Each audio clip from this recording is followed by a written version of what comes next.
So good morning, guys. How's everybody doing? I hope everyone is doing great. It's a brand new morning and I am so grateful to be alive. Glad to come out and listen to the birds. Did you know that listening to the birds actually calm the nervous system? Science has proven that when the birds sing in nature, it's a signal to the other animals that there's no danger around. And so as human, I guess we share the same nervous energy, I guess. So it is nerve calming to just sit and listen to the birds, if even for 5 minutes. So it's something that I try to do when I'm outside. I pay attention to the singing of the birds. So anyway, I'm about to let out my birds and just do a quick harvest. And yeah, we've been getting a lot of concerns, especially from family members, about the heat wave that's going on out here. And how we deal with it in the garden is we mulch heavily. Regardless, we've always been heavy mulchers. It helps to conserve on water. So what we do is we water deeply at sunset, do a deep watering. And in the morning, depending on how wet the mulch stayed overnight, sometimes the night dew is not as heavy, but sometimes it's heavy, so we don't water again. But if the night dew didn't fall too much, then we'll kind of dampen the mulch, so the mulch will kind of stay wet and keep the roots of the plants cool. But there's a couple of plants that we can't do too much mulching with, like the beets. Yeah, they're taking a beating, and I'll kind of show you that. And what else? That's about it. That's pretty much taking a beating from the heat. But yeah, that's how we've been coping. So anyway, let me let out these little chickies because they hear my voice, and all sort of complaining is going on now because they hear my voice. I'm gonna turn the camera around so you can see them. They're all there waiting. Look at them. They're all piled up right here waiting to come out. Good morning. Good morning, girls. All right, let me get you out of there. So we have them locked up at night because, as far as we know, and I've heard, raccoon fingers can dig into anything. Hard for me to do this with one hand, so come on, girls, be free. Come on. There they go. Come on, come on, come on, come on, come on. Be free. And those little ones there, they are friends. And this one here, they are friends. And another little one over here. And she finds it hard to come out and leave her in there. This one's a little weak. Something happened to her leg. But she's still healthy. But she comes out last. And so, yeah, here she comes. Okay, there you go. And I'm here talking about you weak. I'm not weak, is what you're saying, right? So here they are. So the first thing they do is head over to my, no fighting, come on now. Is head over to the beets bed here. And that's because it's taking a beating from the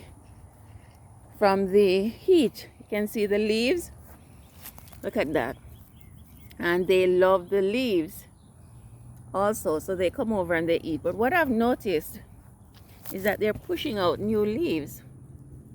You see that? So they're taking care of themselves. They're pushing out new leaves. So I'm going to continue to water them so that they'll push out their new leaves and try to keep the chicks out of here because they love the beets leaves. And so yeah, but I'm going to harvest a couple of those today as well. Ooh, everybody is flying this one. See, they headed all the way over to the beets. It's the first thing they do. I'm going to give them some callaloo. They always like callaloo to kind of distract them out of there. So guys, I have my callaloo dusted with diatomaceous earth to keep the worms at bay. But it's safe for the chickens, all right? So no harm being done to them here. Here you go. Here it is.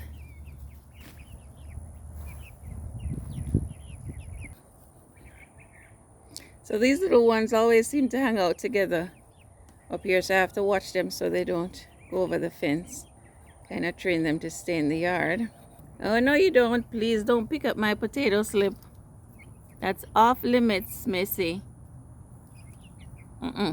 Anyway, guys, so while they pick for bugs and search for bugs and worms and whatnot, I'm gonna do my little harvest. Oh, I'm hearing a desperate cry for help. Miss Little, what's wrong? Looking for your company? She's the weakest, guys. She got an injury when she came when she was a baby. She's getting better, but you know she has to rest in between. Huh? Come, let me take you to them. All right, good girl. All right, where are they? Where's her crew? They're in the bush.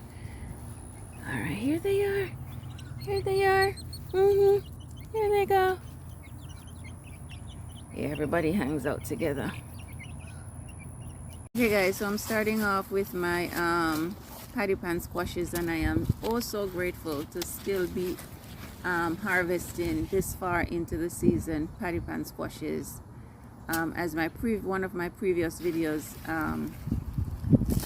said or told you guys that I started to self-pollinate, and I think that's the only reason. I don't think the bugs spared us this. And now I am harvesting some lima beans. Hi.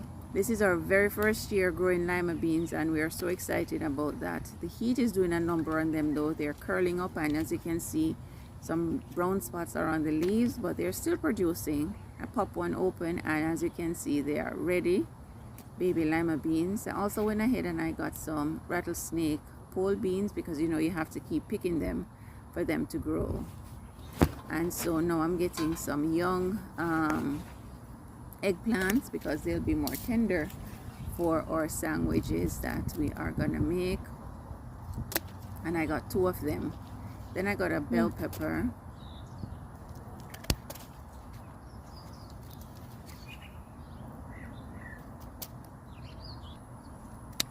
And here I'm getting some tomatoes. These tomatoes, they don't ripen any more than they are right here. They don't get any redder than this.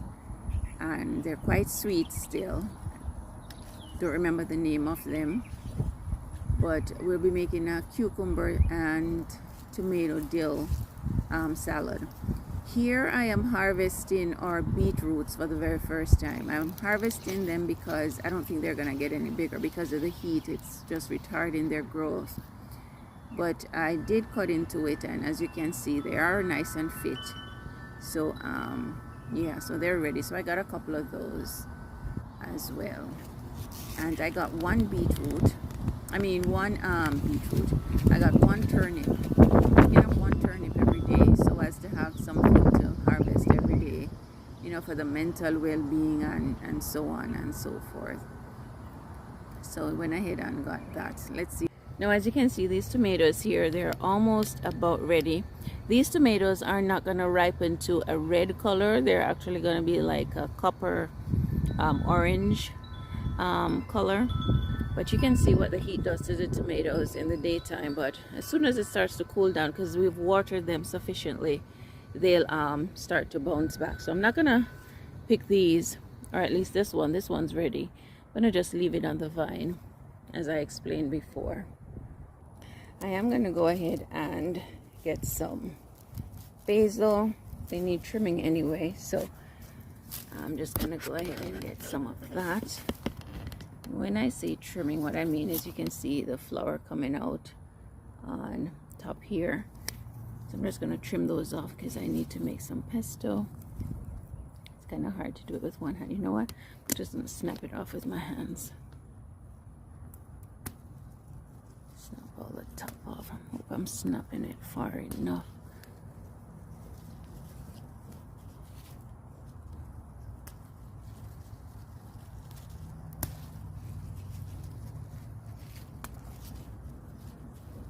And I need about 3 cups of this because we're going to be making some pesto in an upcoming video with Carl. We're going to be using the eggplant to make sandwiches, and he's the one that usually does that. So here we have some basil. I'm going to go to my other plant over here somewhere.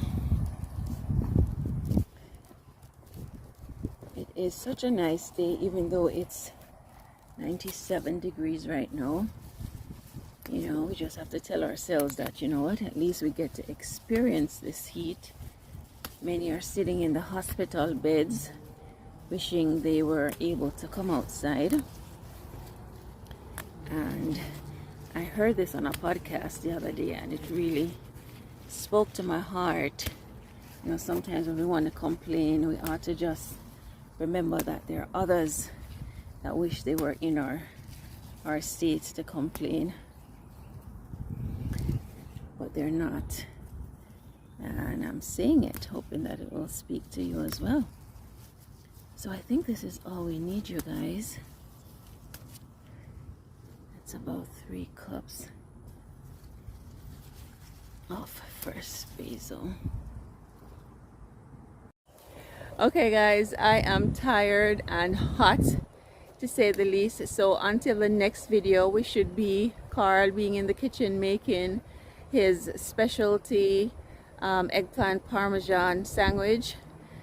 God bless, and please remember to like, share, subscribe, and hit the notification bell if you haven't done so already, so you'll be notified when another video comes out. God bless. Bye.